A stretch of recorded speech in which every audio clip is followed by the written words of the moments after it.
Welcome to my channel doctor Shahzad official. एक antibiotic, antioxidant और dengue बुखार में लड़ने के लिए एक बेहतरीन सिरप है। तो भाई सबसे पहले आपने पपीते को अच्छे तरीके से धो लेना है और उसके बाद उसके छिलके को उतारना है।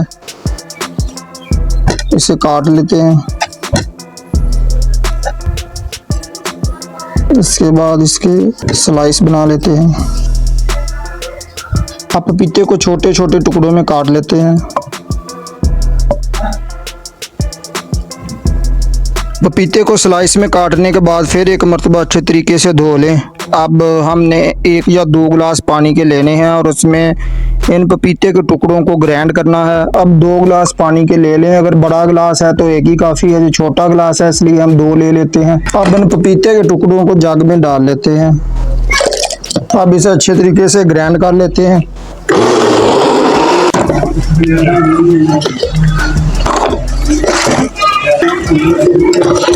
और ये पपीते का जूस ग्राइंड हो चुका है। अब इसमें एक लेमन को निचोड़ लें काट कर। जूस में लेमन डालने के बाद आपने हस्बे जायका काली मिर्च डाल लें। काली मिर्च और थोड़ी सी अजवाइन की चुटकी आप डाल लें इसमें।